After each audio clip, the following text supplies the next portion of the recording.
하나님께서는 나훔 선지자를 통해서 니느웨를 향한 하나님의 심판의 말씀을 하고 계십니다. 이 하나님의 심판은 죄를 벌하지 않은 채 내버려 두시지 않으시는 그 하나님의 성품을 반영한 결과이겠죠. 오늘 본문의 앞장이었던 나훔서 2장의 마지막 절을 보면 내가 너를 치겠다. 나 만군의 주의 말이다. 이 말씀처럼 확정된 하나님의 심판의 모습을 보여주고 있습니다. 그래서 오늘은 니느웨를 향한 심판이라는 제목으로 함께 말씀을 생각해 보도록 하겠습니다. 첫째로 니느웨를 향한 하나님의 심판은 여러분 정당한 심판이라는 것입니다. 4절에 이것은 내가 창녀가 되어서 음행을 일삼고 마술을 써서 사람을 홀린 탓이다. 음행으로 문 나라를 홀리고 마술로 문 민족을 꾀었기 때문이다. 여러분, 하나님은 온 세상을 그분의 뜻대로 주관하시고 다스리시는 분이십니다. 그리고 그 다스림에는 하나님의 분명한 기준이 있었습니다. 그렇기에 하나님은 정의로우시고 또 공의로우신 하나님이시다 우리가 말씀하지 않습니까? 이러한 하나님의 기준에 의해서 하나님의 심판 또한 이루어지는 것입니다. 그렇기에 하나님께서 행하시는 심판은 우리가 공정하고 또 정당한 심판이라는 것을 우리가 기억해야 하는 것이죠. 오늘 본문 속 아수르는 바로 이러한 하나님의 기준에 따라 철저하게 심판을 당했던 나라였습니다. 이것이 공의로우시고 정의로우신 하나님의 모습을 보여주고 있는 것이죠. 니느웨를 향해서 오늘의 본문은 피의 성이라는 표현을 사용하고 있습니다. 이것은 니느웨의 그 잔인함을 너무나 잘 표현해 주고 있는 말씀입니다. 아수르는 주변국들과 주변 민족들에 대해서 너무나도 잔인한 행동들을 많이 하였습니다. 그리고 뿐만 아니라 오늘 4절의 말씀처럼 음행으로 문 나라를 홀리고 마술로 문 민족을 꾀하였기 때문이다. 이렇게 말씀하고 있습니다. 이것이 바로 니느웨의 죄악들 중에 하나를 보여주고 있는 것이죠. 이러한 니느웨를 향한 하나님의 반응이 무엇입니까? 1장 3절의 말씀이었는데요. 주님은 절대로 죄를 벌하지 않은 채 내버려 두지는 않으신다.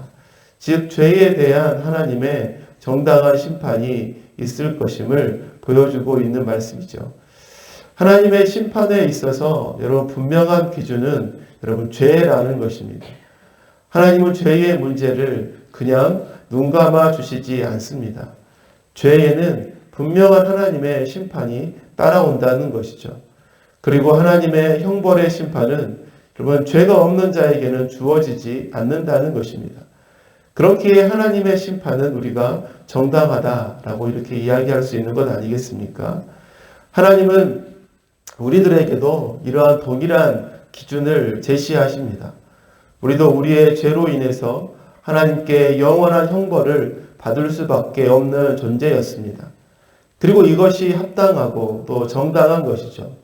그런데 우리를 너무나도 사랑하셨던 하나님께서 이 땅에 예수 그리스도를 보내주셔서 우리의 죄의 모든 죄값을 십자가상에서 치르게 하셨습니다. 그 예수님으로 말미암아 이제 우리들은 하나님의 자녀가 되었고 죄에서 자유케 된 천국의 백성이 되었습니다. 이제는 우리에게 형벌의 심판이 우리를 기다리고 있는 것이 아니라 영원한 하나님 나라로 들어가는 심판이 우리를 기다리고 있는 것이죠. 이것이 예수 그리스도로 말미암아 죄의 값을 지불한 하나님의 백성들에게 주어지는 하나님의 값비싼 은혜라는 것입니다. 사랑하는 여러분, 우리 하나님은 계산이 확실하신 분이십니다. 정의롭고 또 공의로우시며 또 하나님께서 주신 기준에 따라서 정당하게 일하시는 분이십니다.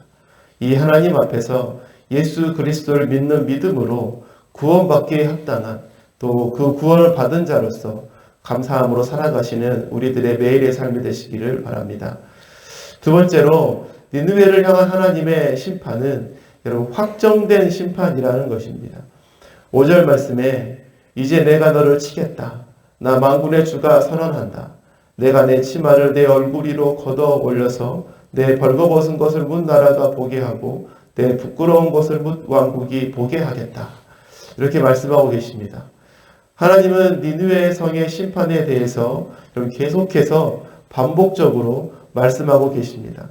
우리가 3절까지 왔지만 이 앞에도 반복적으로 계속 이러한 말씀이 나왔습니다. 오늘 이 나홈서의 1장 1절의 시작부터 그 하나님의 심판의 말씀이었죠. 니느웨가 형벌을 받을 것을 내다보고 쓴 묵시록이다. 이게 나홈서의 시작이었습니다. 여러분 2장 13절에 보면 내가 너를 치겠다 말씀하고 계시고 3장 1절에 보면 너는 망한다. 그리고 계속 반복적으로 말씀하면서 오늘 우리가 읽었던 3장 5절에 보면 이제 내가 너를 치겠다. 또다시 이렇게 말씀하십니다. 하나님의 심판에 대한 말씀이 계속 반복적으로 언급되어지고 있는 것을 볼 수 있습니다. 여러분 이것이 무엇을 강조하고 있는 것일까요? 바로 하나님의 심판이 곧 반드시 이루어질 거라는 것을 강조하면서 보여주고 있는 것 아니겠습니까? 즉 니느웨를 향한 하나님의 심판은 확정된 심판임을 보여주고 있는 것입니다. 그 심판의 날이 정확히 언제인지 알 수는 없지만 죄로 가득한 니느웨를 향한 하나님의 심판이 확정되었음을 보여주고 있는 것입니다. 여러분 죄의 문제를 해결하지 않은 상태에서 어떠한 노력이나 방법이나 수고도 확정된 하나님의 심판을 되돌릴 수 없음을 기억해야 하는 것입니다. 우리는 공식처럼 기억해야 하는 것이죠. 죄 이꼴 하나님의 심판. 여러분 이것은 중간이 없습니다. 또 다른 기회가 없는 것입니다. 다른 종교에서 말하는 무슨 연옥과 같은 것이 존재하지도 않습니다. 우리 인생에 죄의 문제를 해결하지 못하면 그 삶은 하나님의 형벌이라는 심판이 확정된 인생임을 우리는 기억해야 하는 것이죠. 여러분 우리 인생의 출발점이 어디입니까? 우리의 삶의 출발점, 우리의 시작이 어디입니까?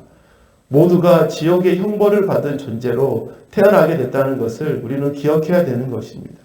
이것이 우리의 인생의 출발점입니다. 천국과 지옥 중간이 아닙니다. 우리가 잘 살아서 천국, 잘못 살아서 지옥이 아니에요. 우리의 인생의 시작은 지옥의 형벌을 받은 존재였다는 것입니다. 이처럼 확정된 심판을 가지고 태어났어요. 그런데 하나님의 은혜로 그 속에서 우리는 구원을 누리게 되었다는 것입니다. 예수 그리스도로 말미암은 죄 용서를 받은 구원받은 사람들은 바로 확정된 천국의 삶이 우리를 기다리고 있음을 우리는 기억해야 하는 것이죠. 죄 아래 있는 인생들에게는 확정된 지옥의 형벌이 있지만 그 죄의 문제를 믿음으로 해결한 사람들은 확정된 천국이 있음을 우리는 기억해야 하는 것이죠. 이러한 확정된 하나님의 심판을 기억하고 예수 그리스도께 꼭 붙어 살아가는 우리들의 삶이 되기를 소망합니다. 셋째로 니느웨를 향한 하나님의 심판은 여러분 철저한 심판이었습니다. 우리 5절 6절이었는데요. 이제 내가 너를 치겠다. 나 만군의 주가 선언한다. 내가 내 치마를 내 얼굴 위로 걷어 올려서 내 벌거벗은 것을 문 나라가 보게 하고 내 부끄러운 것을 문 왕국이 보게 하겠다. 오물을 너에게 던져서 너를 부끄럽게 하고 구경거리가 되게 하겠다. 너무나도 강력했던 아수르를 하나님께서 어떻게 심판하시겠다고 말씀하고 계십니까? 내 치마를 내 얼굴 위로 걷어 올려서 내 벌거벗은 것을 문 나라가 보게 한다. 또 온 세상에 구경거리가 되게 하겠다. 여러분 힘으로 수많은 나라를 정복했던 이 바로 아수르의 최후는 바로 이처럼 사람들의 조롱거리이고 구경거리가 되고 만다는 것을 보여주고 있습니다. 그만큼 하나님의 철저한 심판, 철저히 깨부수는 그 하나님의 심판에 있음을 보여주고 있는 것이죠. 실제로 여러분 고대 근동의 전쟁 관행을 보면 포로로 잡힌 사람들 중에서 남자들의 경우는 아예 모든 옷을 발가벗기고 또 여자의 경우에는 치마를 걷어 올려서 성적으로 또 인격적으로 수치심을 주기도 하였다고 합니다. 여러분 이와 같이 하나님은 아수르의 심판을 이처럼 완벽하고도 철저하게 이루실 것이다. 그것을 보여주고 있는 것이죠. 여러분, 하나님의 심판은 완벽하고 철저한 심판이었습니다. 소돔과 고모라를 심판하실 때도 여러분, 하나님께서 붙잡은 룻과 2명의 딸을 제외하고는 모두가 하나님의 심판을 받았습니다. 하나님께서 물론 세상을 심판하실 때도 노아의 가족들 외에는 모두가 다 하나님의 심판을 받았습니다. 이처럼 하나님의 심판은 피할 길이 없는 완벽하고도 철저한 심판이었음을 우리는 기억해야 하는 것이죠. 사랑하는 여러분, 이 세상의 모든 사람이 이 하나님의 심판의 대상임을 우리는 기억해야 합니다. 이 철저한 하나님의 심판 앞에서 우리에게 주어진 유일한 소망과 확실한 소망은 오직 예수 그리스도밖에 없음을 우리는 기억해야 할 것입니다. 예수 그리스도로 말미암아 죄의 형벌이 아닌 영원한 생명과 천국의 삶을 누리며 또 그것을 받은 자로 살아가는 우리들의 삶이 되시기를 소망합니다. 말씀을 맺겠습니다. 오늘은 니느웨를 향한 하나님의 심판이라는 제목으로 말씀을 나눴습니다. 니느웨를 향한 하나님의 심판은 정당한 심판이었고 확정된 심판이었고 그리고 완벽하고도 철저한 심판이라고 했습니다. 그리고 이러한 하나님의 심판 앞에서 살 수 있는 유일한 방법은 오직 예수 그리스도밖에 없다고 했습니다. 이 예수 그리스도를 통해서 형벌의 심판이 아닌 영원한 천국과 소망을 소유한 자로 살아가시는 우리들의 삶이 되시기를 소망합니다.